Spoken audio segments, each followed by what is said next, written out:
তরলীকৃত এখানে সব ধরনের শাড়ি পাওয়া যায়।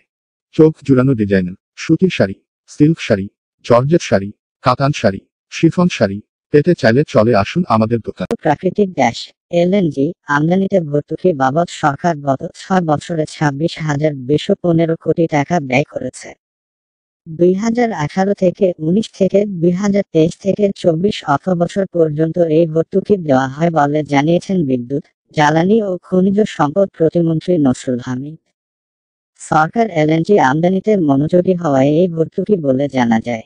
বৃহস্পতিবার সংসদে ঢাকা -8 আসনের সংসদ সদস্য আ.ক.ম. বাহাউদ্দিন নাসিমের প্রশ্নের জবাবে এলএনজিতে ভর্তুকি সংক্রান্ত বছরভিত্তিক তথ্য প্রকাশ করেন নসরুল। 2018 থেকে 19 অর্থবছরে এলএনজি আমদানির শুরু থেকে সরকার এই খাতে ভর্তুকি দিয়ে আসছে, প্রতিমন্ত্রী বলেন। এলএনজির জন্য ভর্তুকি বার্ষিক ব্যয় নিম্নরূপ: 2018 সন্ধ্যা 7:25 বিলিয়ন টাকা, 2019 রাত 8:35 বিলিয়ন টাকা, 2020 রাত 9:24 বিলিয়ন টাকা, 2021-22 7 বিলিয়ন টাকা, 2022-23 টাকা 63.15 বিলিয়ন, 2023 রাত 12:55 বিলিয়ন টাকা। নসরুলের মতে, সরকার 2023-24 অর্থবছরে 350 বিলিয়ন টাকার বরাদ্দের বিপরীতে বিদ্যুৎ খাতে ভর্তুকি বাবদ 318.33 বিলিয়ন টাকার খরচ করেছে। এর মধ্যে 117 বিলিয়ন টাকা নগদ এবং 201,133,100,000 বিডিটি বন্ডের মাধ্যমে সমন্বয় করা হয়েছে।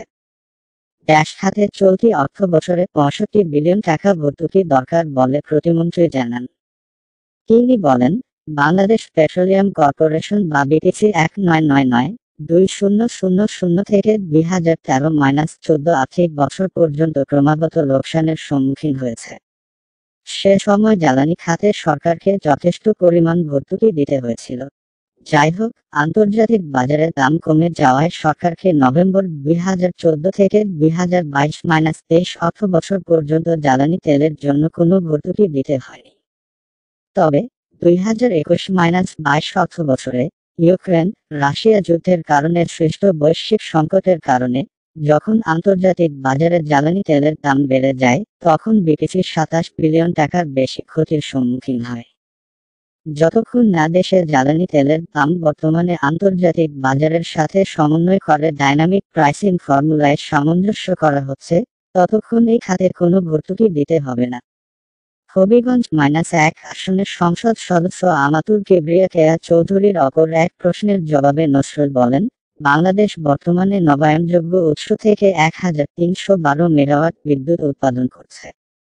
তার মতে, সমস্ত চলমান ও পরিকল্পিত প্রকল্প সম্পন্ন হলে দেশ নবায়নযোগ্য উৎস থেকে 12,547 মেগাওয়াট বিদ্যুৎ পাবে।